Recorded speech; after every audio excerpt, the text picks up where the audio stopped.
오늘 설교는 이제 그동안 살펴보았던 삼손 시리즈 마지막 설교입니다. 제가 지난주에 이 설교를 이렇게 준비하면서 이제 맨 처음에 왜 이번 2학기에 이 삼손 시리즈를 제가 설교를 하기로 했을까, 그 마음을 이렇게 다시 떠올려 보려고 애를 많이 썼습니다. 이 설교를 왜 오늘 우리 성도님들과 또 이 시대를 살아가는 한국교회에 이게 필요한 말씀일까, 그런 생각을 하면서 정리를 하다가 보니까 그 황제이자 철학자였던 마르쿠스 아우렐리우스가 했다는 그 명언이 있는데요, 그것이 이렇게 불쑥 떠올려지는 겁니다.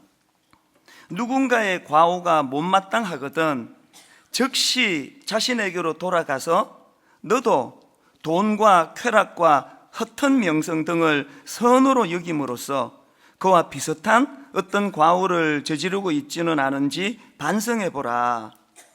사실 여러분 다 아시겠지만 이 마르쿠스 아우렐리우스는 그 기독교를 아주 심하게 박해했던 그런 왕이었습니다. 황제였는데요. 또 그러나 또 이런 악한 왕도 또 우리 이 지혜로운 그런 메시지를 전하는 걸 제가 볼 수 있는데, 세상을 살아가다가 누군가에게서 혹은 어떤 사람에게서 발견되는 어떤 그 약점이 보이면은, 또 그게 못마땅하면 즉시 어떤 생각을요? 니도 그런 약점을 갖고 있다는 걸 깨닫고 자각해라. 그 충고 아니겠습니까? 그런 맥락에서 보면 하나님께서 우리에게 성경을 주신 목표도 딱 그것입니다.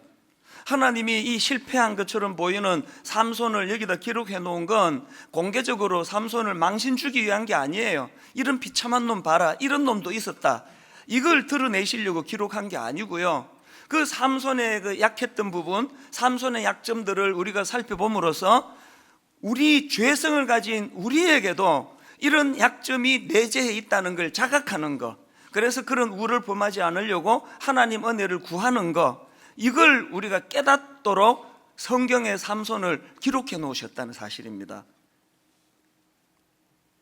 이런 점에서 우리가 이 삼손의 그 실패한 삼손의 모습을 우리 자신의 삶에 투영해 보는 것이 참 중요한데요, 그러려면은 이제 그 삼손이 뭘 잘못했는지를 잘 분석하는 게 중요하지 않습니까? 누가 저보고 목사님 삼손이 잘못한 핵심 한 가지만 말씀해 보세요, 그렇게 물으신다면요, 삼손은요 소중히 여겨야 할 것을 소중히 여기지 못한 것, 이게 치명적인 잘못이라는 거예요. 마땅히 소중히 여겨야 할 것을 그렇게 소중히 여기지 못한 그것이 삼손의 잘못이라면, 그럼 삼손은 어떤 소중한 것을 소중히 여기지 못했습니까? 두 가지로 제가 정리를 해보았는데요, 첫째로는 삼손은 먼저 그 하나님께로부터 받은 것, 그 하나님 주신 은사, 그 하나님께로부터 받은 그 소중한 하나님의 선물, 은사를 소중히 여기지 못하는 어리석음을 범했다는 것입니다. 사사기 13장에 보면은 하나님이 왜 삼손에게 그런 괴력을 주셨는지 이유를 설명하는 대목이 나옵니다. 사사기 13장 5절, 보라, 내가 임신하여 아들을 낳으리니 그의 머리 위에 삭도를 대지 마라. 이 아이는 태에서 나옴으로부터 하나님께 바쳐진 나시린이 됨이라. 그 다음 보십시오. 그가 블레셋 사람의 손에서 이스라엘을 구원하기 시작하리라. 지금 태어나기도 전인 삼손을 향한 하나님의 꿈이 뭡니까? 태어나기도 전인 삼손을 향하신 하나님의 마음에 기대하신 그 소원이라는 것은 그가 블레셋 사람의 손에서 이스라엘을 구원하기 시작하는 그 사명을 하나님이 부여해 주시고 가슴 벅차게 그것을 기대하며 바라보고 계시는 거예요.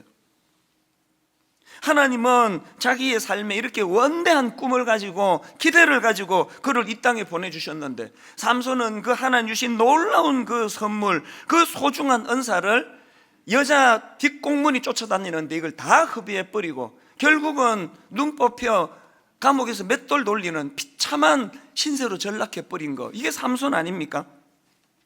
자, 여러분, 그렇다면은 이런 깨달음을 얻었다면 앞에서 제가 언급했던 마르쿠스 아우렐리우스의 조언을 따라 가지고 삼손에게 발견되는 그 약점이 우리에게도 있을 수 있다는 것을 점검한다면 여러분은 이걸 어떻게 적용하시겠습니까? 저는 분당 우리 교회를 목회하는 담임 목사다 보니 내내 저는 이 삼손을 보면서 두려움을 가지고 저는 분당 우리 교회를 돌아보는 거예요. 뭐 모든 분들이 다 아시지만 제가 처음에 여기다 교회를 개척할 때 이 어리버리한 담임 목사를 통해서 하나님이 이렇게 놀라운 교회를 일으켜 주실 것이라는 건 아무도 몰랐습니다. 저도 몰랐습니다. 그런데 하나님이 인간의 생각을 뛰어넘는 정말 유능하고 또 진실하고 너무너무 하나님 앞에 준비 잘 된 많은 목사님들이 계시는데 저는 그런 반열에 끼지도 못하는 인생인데 하나님이 15년 동안 분에 넘치도록, 뭐 분에 넘치는 표현도 이게 안 맞아요. 인간적으로는 믿겨지지 않는 그 은혜와 은사를 분당 우리 교회에 부어주셨는데 그럼 저는 뭘 두려워해야 될까요? 이런 하나님의 은혜를 그저 큰 교회 만들었다고 떠벌리고 자랑하고 과시하고 그 귀한 헌금을 가지고 내 어떤 욕망을 위해서 내 유명해지는 데다가 이런 돈을 사용하고 있지는 않은지 이걸 두려워하면서 돌아봐야 되는 거예요. 여러분도 마찬가지 아닙니까? 하나님은요, 요 작은 거 주신 그것을 너무너무 기뻐하고 너무너무 소중히 여기고 이걸 너무 감사하는 그 사람에게는 점점 더 많은 것을 주시는 것을 우리 삶 속에서 경험으로 알고 있습니다. 삼손의 실패가 바로 이 부분이라는 거예요. 그는 다른 사람에게 주지 않으신 놀라운 하나님의 은사들을 삼손에게 부어주셨는데 그거를 귀한 것으로 여기지 않은 거예요.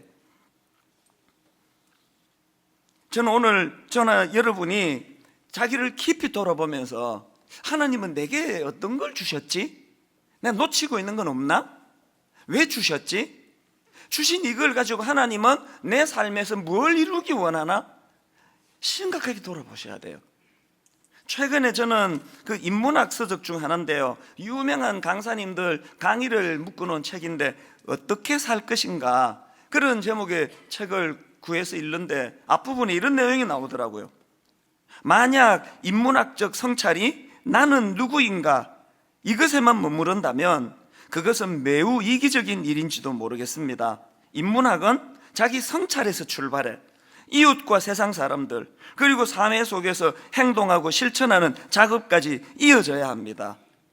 오늘 우리가 그리스도인으로서 세상 사람들에게 욕먹는 치명적인 이유가 여기는 보니까 인문학적 성찰이 나는 누구인가에만 머물면 안 된다 그러는데 그 놀라운 예수 그리스도의 십자가로 구원받은 우리는 이것조차도 인식을 못하는 거예요. 이 나는 누구인가가 조차도 정리가 안 된 크리스찬들이 너무 많다가 보니까 나는 누구인가가 정리가 돼야 나는 삼손이다.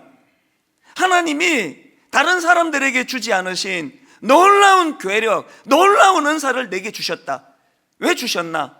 이것을 가지고 고통당하는 우리 민족을 구하는 일에 쓰임받도록 하셨다. 이 정리가 삼손이 안 됐기 때문에 여러분 이 대목에서 정말 우리가 뼈아프게 자기를 돌아봐야 되는 거 아닙니까? 여러분은 구원받은 하나님의 자녀로서 자기 인식이 있습니까? 정말 있습니까? 구원받은 하나님의 자녀로서의 긍지가 있습니까? 그리고 그 긍지에만 머무는 것이 아니라 그 나는 누구인가라는 이 인문학적 성찰이 이루어졌다면은 이제 이것을 이웃과 세상 사람들 그리고 사회 속에서 행동하고 실천하는 작업으로 연결을 시켜야 된다는 것, 오늘 성령님이 우리들에게 이 깨달음을 허락해 주시기를 바랍니다. 그런가 하면 두 번째로 삼손이 소중히 여기지 못한 게 하나 더 있는데요, 그는요 이 하나님의 함께 하심, 이것이 얼마나 소중한 것인가를 모르고 놓쳐버렸다는 겁니다. 여러분 사사기 16장 20절에 보면은요 삼손이 결정적으로 뭘 잘못했는지를 알 수가 있는데, 자 사사기 16장 20절입니다. 들릴라가 이르되 삼손이여 블레셋 사람이 당신에게 들이닥쳤느니라 하니 삼손이 잠을 깨어 이르기를 내가 전과 같이 나가서 몸을 떨치리라 하였으나, 그 다음 보세요. 여호와께서 이미 자기를 떠나신 줄을 깨닫지 못하였더라. 얼마나 이 하나님의 임재의식이 없었으면, 그리고 그게 내가 괴력 힘 있는 게 중요하지 하나님이 나와 함께 하시고 안 하시고 뭐가 중요해? 이걸 소홀히 안 돼서 나타난 결과 아닙니까? 여러분이 하나님의 임재의식을 우리가 회복하는 게 왜 중요한지 아십니까? 마태복음 1장에 보면요, 예수 그리스도가 왜 이 땅에 오셨는지 그 의미를 부여하는데요, 이렇게 부여합니다. 자, 마태복음 1장 23절. 보라, 처녀가 잉태하여 아들을 낳을 것이요 그의 이름은 임마누엘이라 하리라 하셨으니 이를 번역한즉 하나님이 우리와 함께 계시다 함이라. 여러분은 예수 그리스도가 이 땅에 오신, 예수 그리스도의 십자가 지신, 예수 그리스도가 우리를 구원해 주신 주님의 그 전 생애가 여러분에게 어떻게 의미가 부여되는지 모르겠는데요, 성경은, 또 하나님은 예수 그리스도가 이 땅에 오심의 사건을 한마디로 압축한다면 하나님이 우리와 함께 계시다는 것을 보여준 사건이라는 거예요. 그렇기 때문에 여러분, 우리가 암만 믿음이 좋다고 그래도요, 우리 삶 속에서 이 하나님의 함께 하심을 인식하지 못하고 살아간다면 그는 결코 성숙한 그리스도인을 할 수 없습니다. 그냥 입에 그냥 따로 밥을 비벼 먹어가지고 말이 잘 나오는 설교자가 있다 하더라도요, 아무리 청산유수 같이 설교를 잘해도 그 목사가 이 임마누엘, 하나님이 우리와 함께 하신다는 게 뭔지를 모르고 설교한다면 그건 비참한 설교자예요. 오늘 저는 삼손이 놓쳤던 이 소중한 것, 오늘 여러분 삶 속에 하나님이 함께 하심, 오늘도 나와 함께 하시는 그 하나님을 인식하고 이것이 얼마나 내게 복의 복인가를 좀 깨달아 소중히 여기는 그런 저와 여러분 되시기를 바랍니다. 이 하나님의 함께 하심을 인식한다는 거, 이게 얼마나 소중한가 하면은요, 구약에 모세가 죽고 그 후계자로 여호수아를 세우는데 이 얼마나 중요한 시점입니까? 이제 광야에서 가나안을 정복해야 되는데 그 후계자로 여호수아를 세우시면서 하나님이 주시는 첫 메시지가 뭔지 아십니까? 여호수아 1장 5절 6절. 내 평생에 너를 능히 대적할 적 없으리니 내가 모세와 함께 있었던 것 같이 너와 함께 있을 것임이니라. 내가 너를 떠나지 아니하며 버리지 아니하리니 강하고 담대하라. 여러분, 지금 하나님이 출애굽 여정 가운데 여호수아에게 당부하실 말씀이 얼마나 많으셨겠냐고요. 리더십은 이런 거다. 첫째, 둘째, 셋째, 백째, 101번째, 102번째, 1000번째, 1001번째, 1002번째, 어마어마하게 당부하실 말씀이 많았을 거예요. 모든 걸 다 거두절미하고 내 한마디만 하겠는데, 네가 모세의 뒤를 이어가지고 요즘으로 치면 성공적인 목회자가 되기를 원한다면, 그런 지도자가 되기를 원한다면 이것만 기억해라. 하나님의 임재하심, 어떤 경우에도 하나님이 너를 떠나지 않으신다는 사실, 이거 하나만 기억하거라. 너 스승 모세가 어떻게 그렇게 목회를 잘했는지 아니? 그는 내가 그와 함께 하고 계심을 철저하게 인식했기 때문이야. 오늘 여러분, 성령님께서 초자연적으로 저나 여러분에게 여호수아에게 주셨던 이 당부의 말씀이 선포되기를 원합니다. 이 말씀이 선포되어야 여호수아 1장 5절 6절 다시 한번 보십시오. 내 평생에 너를 능히 대적할 자가 없으리니 내가 모세와 함께 있었던 것 같이 너와 함께 있을 것임이라. 내가 너를 떠나지 아니하며 버리지 아니하리니 그 결과 강하고 담대하라. 자꾸 두려운 분 계시잖아요. 자꾸 불안하고 잠이 안 오고 이러는 분이 계시다면 여호수아 1장 5절 6절에서 이 하나님이 내가 모세와 함께 했던 것처럼, 내가 네 아버지와 함께 했던 것처럼, 내가 네 엄마와 함께 했던 것처럼, 내가 네 가정에 위기가 찾아올 때 네 부모가 이 하나님의 임재의식으로 그 두려움을 극복했던 것처럼 내가 너와 함께 한다는 사실을 꼭 기억하기를 바라노라.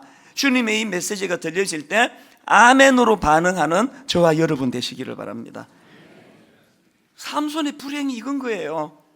그는 사람들이 부러워하는 머리 길게 기르고 그 괴력 가지고 누구라도 무찌를 수 있는 외적인 그것만 자기의 강점이라고 생각했지, 내재해 계시는 겉으로 드러나지 않는 하나님의 함께 하심이 소중하지 않다는 것, 이 삼손의 어리석음을 우리의 모습으로 이것을 되돌아보는 그런 시간이 필요하다는 거예요. 근데 여러분, 본문에서 쭉 제가 살펴보면서 계속 지금까지 삼손 칭찬한 적이 한 번도 없습니다. 이번 삼손 시리즈에서 다 삼손의 약점을 열거했는데, 결정적으로 이 마지막 시간에 저는 우리가 삼손에게 진짜 배워야 될 한 가지를 발견하는데요. 그게 뭐냐 하니까, 비록 삼손은요 그 위기의 때에 비록 그 힘이 있을 때 하나님이 함께 하심을, 또 이 소중히 여길 것을 소중히 여기지 못해서 비참한 자리에 빠졌지만, 그러나 삼손은 그 결과 눈 뽑히고 감옥에서 맷돌 돌리고 그 적들의 조롱거리가 됐을 때 그 사실을 자각하게 되는 거예요. 깨닫게 되는 것입니다. 그게 바로 28절에 나오는 삼손의 기도에 묻어나 있는데요. 자, 28절, 삼손이 여호와께 부르짖어 이르되 주 여호와여 구하옵나니 나를 생각하옵소서. 하나님이여 구하옵나니 이번만 나를 강하게 하사 나의 두 눈을 뺀 블레셋 사람에게 원수를 단번에 갚게 하옵소서. 지금 여러분, 삼손이 잘 나갈 때 하나님께 절대로 기도 안 했다고 말씀드리지 않았습니까? 그랬던 그가 지금 하나님을 찾는다는 것, 하나님께 기도한다는 게 뭘 의미합니까? 그 삼손의 기도 속에 그 하나님의 주도권, 하나님의 주권을 인정하고 있다는 거 아닙니까? 그리고 이 기도를 가만히 분석해 보면 자기가 하나님 주신 그 소중한 은사, 그 놀라운 괴력, 이것이 하나님으로부터 나오는 것임을 자각했기 때문에 그것을 다시 구하는 거 아닙니까? 저는 삼손을 살펴보는 마지막 시간인 오늘 창세기 28장에 야곱이 일생일대에 위기가 찾아올 때 깨달았던 그 한 가지 깨달음, 이걸 우리도 깨닫게 되기를 바라는데요. 자, 창세기 28장 16절입니다. 야곱이 잠이 깨어 이르되 여호와께서 과연 여기 계시거늘 내가 알지 못하였도다. 야곱이 장께 부리고 형 속이고 아버지 속이고 세상적인 그 무엇을 향하여, 성공을 향하여 목마르게 달려가다가 덫이 나가지고 광야에 내 던져집니다. 돌을 베게 하고 누워 있습니다. 그 절망적인 그 상황에서 야곱이 깨달았던 게 여호와께서 과연 여기 계시거늘. 오늘 삼손이 눈 뽑히고 감옥에서 맷돌 돌리면서 그가 깨달았던, 내가 소중히 하나님의 임재를 깨닫지 못한 걸 깨닫게 되는 거, 다 같은 이치 아닙니까? 이런 맥락에서 저는 시편 119편 71절, 고난당하는 것이 내게 유익이라 이로 말미암아 내가 주의 율례들을 배우게 되었나이다. 여러분, 불행한 것은요, 고난당한다고 자동적으로 이게 내게 유익이 되는 게 아니에요. 고난당한다고 우리가 야곱처럼 삼손처럼 자동적으로 내 약점을 깨닫게 되는 게 아니에요. 대부분의 인간은 미련해가지고 고난은 고난대로 당하면서 하나도 유익이 안 돼요. 왜? 새세민 축제 때 인용했던 이 구절 기억하십니까? 전도서 7장 14절, 형통한 날에는 기뻐하고 곤고한 날에는 되돌아보아라.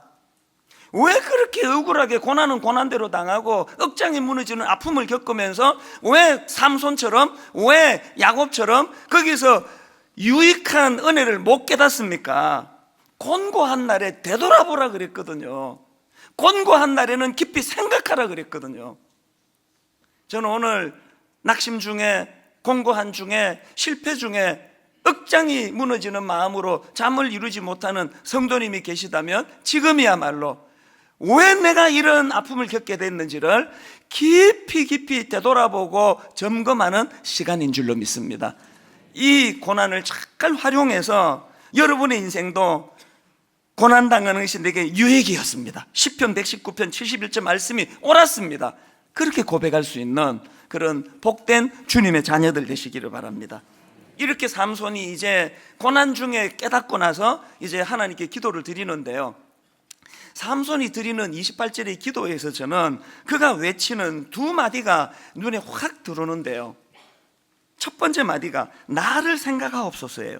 28절, 삼손이 여호와께 부르짖어 이르되 주 여호와여 구하옵나니 나를 생각하옵소서. 이걸 영어 성경으로 보니까 remember me 이렇게 되어 있는데, 이게 참 의미가 있는 게 뭐냐면은, 여러분 예수님이 십자가 상에 계실 때 오른편의 강도 기억나십니까? 그 우편 강도가 구했던 게 바로 이거예요. 누가복음 23장 42절, 이르되 예수여 당신의 나라에 임할 때에 나를 기억하소서. 이게 영어로 remember me 같은 단어더라고요. 오늘 여러분이 절망하고 눈 뽑히고 맷돌 돌리고 비참한 자리에 빠질 때 복잡한 기도 필요 없어요. 하나님 나를 기억하여 주시옵소서. 최근에 저는 뭐 기독교 방송국에서 어떤 여배우 간증하는 것을 보게 됐는데요, 이름만 대면 아는 우리나라 굉장히 유명한 여배우예요. 막 그렇게 승승장구하다가 이 여배우가 어느 날 갑자기 연기가 안 되더래요. 너무너무 이제 슬럼프가 온 겁니다. 발부둥을 칠수록 더 어려우시는 거예요.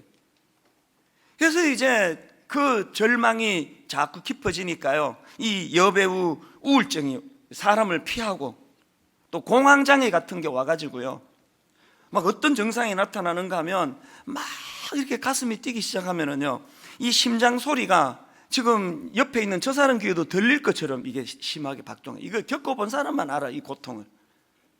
너무너무 마음이 괴롭고 힘들고, 그래서 이분이 이거 예수 믿는 사람인데도 불구하고 너무 불안하니까 술을 의지하고 담배를 피기 시작하고, 그걸로 사라집니까?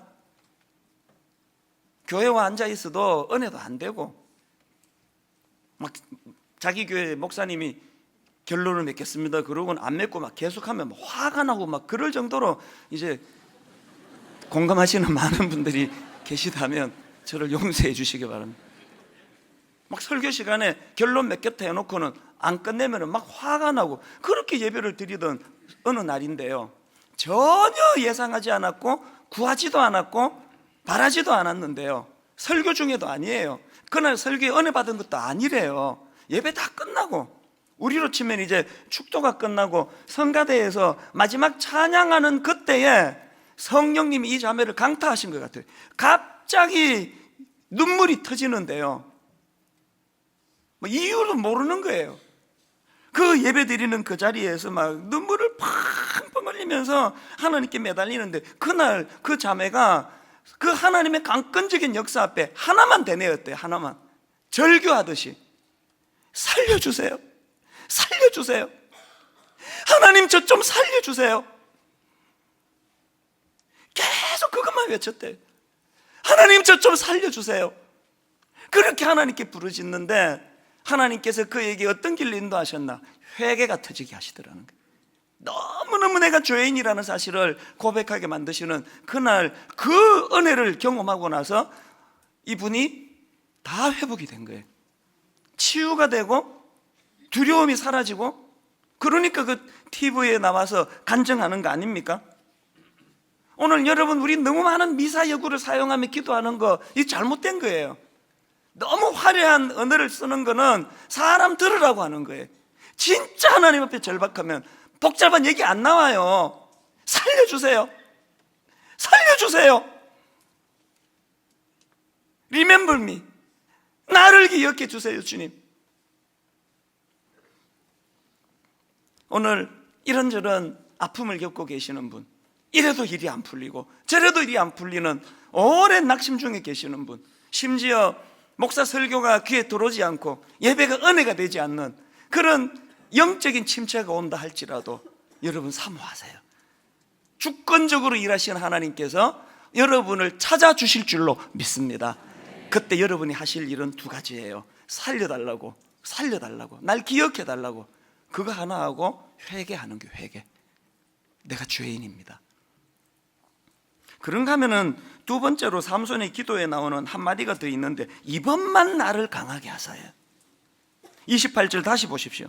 삼손이 여호와께 부르짖어 이르되 주 여호와여 구하옵나니 나를 생각하옵소서. 하나님이여 구하옵나니 이번만 나를 강하게 하사. 근데 여러분, 이 오해하시면 안 됩니다. 이번만 나를 강하게 하사, 이 말씀은요 30절에 나오는 삼손의 이 메시지와 같이 읽어야 돼요. 30절 보시겠습니까? 삼손이 이르되 블레셋 사람과 함께 죽기를 원하노라.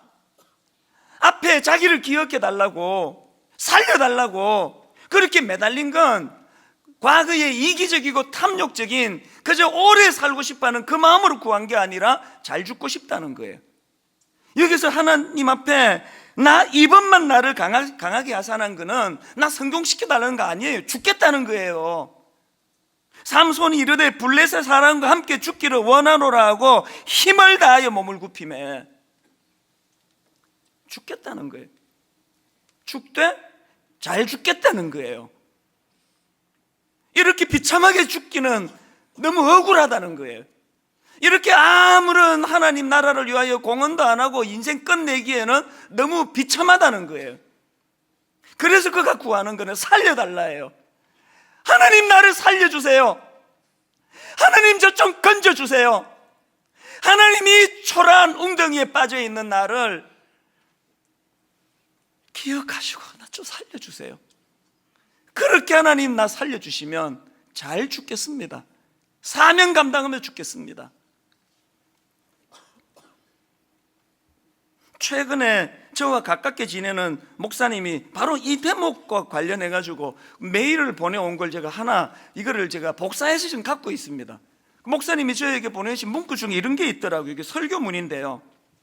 하나님의 자녀로 산다는 것이 무엇입니까? 바로 삼손이 처했던 마지막 그 자리에 서서, 바로 삼손이 처했던 마지막 그 자리에 서서 인생을 보며 사는 것입니다. 삼손처럼 진짜 눈 뽑히고 진짜 감옥에서 맷돌 돌릴 때 이거 외치는 것보다 오늘 우리 눈 뽑히기 전에 기회 있을 때 삼손의 그 마지막 그 절규의 모습을 늘 기억하면서 하나님 살려주세요. 하나님 저 살려주시면 사명 감당하다가 죽겠습니다. 잘 죽겠습니다. 하나님이 나를 이 땅에 보내주신 그 하나님의 뜻과 의미를 살리면서 죽겠습니다. 우리 일상생활 속에서 이런 기도를 드린다면 삼손처럼 그런 비참한 자리는 피할 수 있으리라고 저는 믿습니다. 오늘 저는 말씀의 결론을 내리면서 우리가 여러분 이렇게 인간적으로 노력하는 것도 필요하지만 진짜 기억해야 되는 거 하나 더 있습니다. 내 인생에 주신 약속, 그 약속을 지키시는 신실하신 하나님. 무슨 말씀이냐? 여러분 사사기 16장 30절은요 31절과 더불어 삼손과 관련한 맨 마지막 기사예요. 들어보십시오. 삼손이 이르되 블레셋 사람과 함께 죽기를 원하노라 하고 힘을 다하여 몸을 굽히매 그 집이 곧 무너져 그 안에 있는 모든 방백들과 온 백성에게 덮이니, 그 다음 보세요. 삼손이 죽을 때에 죽인 자가 살았을 때에 죽인 자보다 더욱 많았더라. 삼손이 죽을 때 죽인 자가 살아있을 때 죽인 자보다 더욱 많았더라. 이걸 왜 여기다가 이거를 끼워 넣었을까? 이거를 묵상하다가 내 너무 은혜를 받았습니다. 여러분 마지막에 이 한마디를 왜 넣어놨을까요? 팩트만 기록을 하지.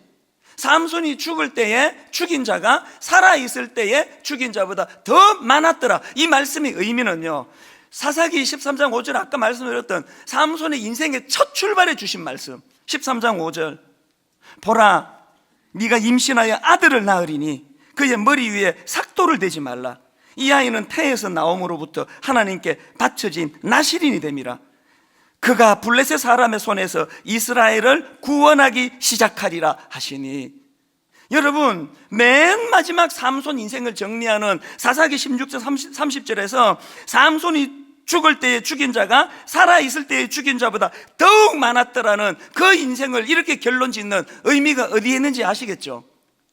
약속을 지키신 하나님. 처음 삼손과 관련된 기사를 말씀 주실 때에 삼손으로 하여금 블레셋 사람의 손에서 이스라엘을 구원하기 시작하리라 하셨던 그 약속을 지키시는 하나님.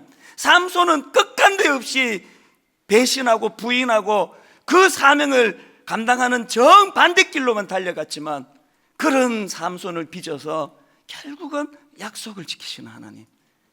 제가 눈물 나도록 감격되는 게 뭔지 아십니까? 히브리서 11장은요 믿음장이라고요. 그리고 또 우리가 귀감이 되는 본받아야 될 만한 믿음의 인물들이 쭉 열거되는 게 히브리서 11장인데 여러분 히브리서 11장 32절을 보십시오. 내가 무슨 말을 더하리요? 기드온, 바락, 삼손, 기드온, 바락, 삼손, 입다, 다윗 및 사무엘과 선지자들의 일을 말하려면 내게 시간이 부족하리로다. 이거 믿어지세요? 아무리 보고 또다시 봐도요, 삼손은 실패한 인생이에요. 그런데 하나님께서는 놀랍게도 이 삼손을 모든 사람이 귀감으로 삼을 만한 믿음의 인물 그 열거 안에 등재시키고 계신다는 사실이에요. 눈물 나는 일 아닙니까? 난 인생을 허비하기만 했는데, 난 어리석어서 하나님의 뜻이 뭔지도 모르고 살았는데, 내가 내 꼴을 보니 초라하기 짝이 없는데, 나는 영락없이 눈 뽑힌 삼손과 같은 꼴인데, 하나님, 신실하신 하나님, 네 인생 헛되지 않아. 내가 너를 이 땅에 보내주실 때 내가 원했던 그 일이 다 이루어졌어. 너의 이름도 믿음장에 기록할 수가 있다고. 여러분, 이 사실을 자각하게 된다면 우리 다시 힘낼 수 있지 않겠습니까? 내 인생을 주도적으로 인도해 주시는 그 하나님. 그래서 삼손 이야기는 실패한 한 인간의 이야기가 아니라 하나님 앞에서 실패한 것처럼 보이지만 하나님이 성공한 인생이라고 인정해 주시는 위대한 한 인물에 관한 이야기가 삼손입니다. 우리들의 인생도 맨 마지막 기록에 이런 놀라운 하나님의 개입하심으로 너 인생 비록 부실했지만 내가 너에게 원했던 그 모든 사명을 다 이룬 참 멋진 삶이었다. 이 한마디 꿈꾸면서 힘 얻어 달려가는 저와 여러분 되시기를 주님 이름으로 축복합니다. 여러분, 저는 이 찬양, 아까 우리 찬양팀에서 이 찬양 부르는데 너무 마음이 뜨거워지더라고요. 은혜로다 주의 은혜, 한량 없는 주의 은혜, 은혜로다 주의 은혜, 변함없는 신실하신 주의 은혜. 오늘 이 시간부터 그 은혜가 시작되었음을 다시 한번 우리가 자각하고, 하나님, 다시 한번 힘을 얻어 내게 원하시는 하나님의 사명을 감당하기 원합니다. 우리 가사를 생각하면 다시 한번 이 찬양, 시작됐네 우리 주님의 능력이, 찬양하시겠습니다. 시작됐네 우리 주님의 능력이, 우리 주님의 능력이 나의 삶을 다스리고 새롭게 하네. 선포하십시오. 자유하네. 무엇으로부터? 죄와 사망으로부터 선포합니다. 나의 삶은 변하고 난 충만하네. 은혜로다 주의 은혜, 한량 없는 주의 은혜, 은혜로다 주의 은혜, 변함없는 신실하신 주의 은혜. 여러분, 이 찬양 부르실 동안에 내 인생에 두 그림이 그려지면 좋겠어요.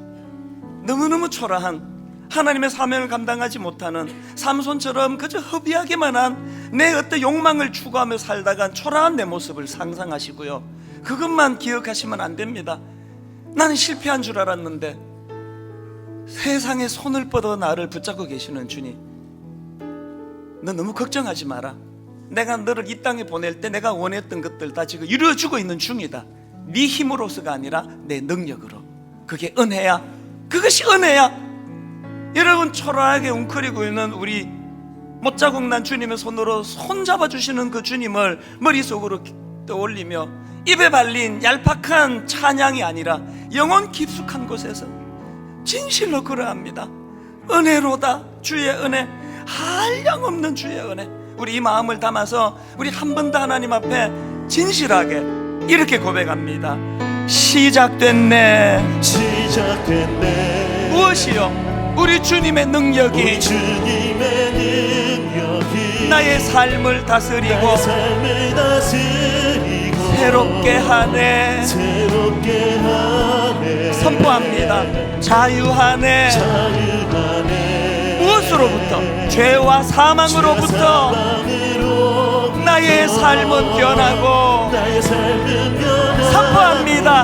난 충만하네. 이 충만함으로 은혜로다.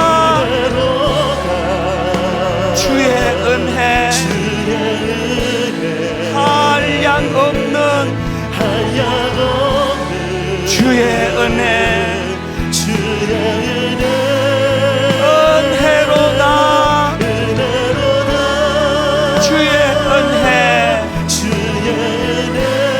변함없는 진실하신 주의 은혜 은혜로다. 주의 은혜 한량 없는 주의 은혜 실패할 것 같은 내 인생이지만 은혜로다. 주의 은혜 변함없는 진실하신 주의 은혜 눈을 들어 주를 보라. 내 모든 염려 주께 맡겨라. 슬플 때에 주님의 얼굴 보라. 사랑의 주님 안식 주리라. 괴로울 때 주님의 얼굴 보라. 삼손과 같은 상하고 찢겨진 그 마음 평화의 주님 바라보아라. 세상에서 시달린 친구들아 위로의 주님 바라보아라. 하나님, 나는 실패한 인생이 아닙니다. 눈을 들어 주를 보라. 내 모든 염려 주께 맡겨라. 슬플 때에 주님의 얼굴 보라. 사랑의 주님 안식 주리라. 우리 자리에서 일어나셔서 힘이 없고 내 마음 연약할 때 능력의 주님 바라보아라. 여러분, 삼손처럼 주의 이름 부르는 모든 자는 힘 주시고 늘 지켜주시니 눈을 들어 주를 보라. 내 모든 염려 주께 맡겨라. 슬플 때에 주님의 얼굴 보라. 사랑의 주님 안식 주리라. 우리 마지막으로 온 전심을 다하여 눈을 들어 주를 보라.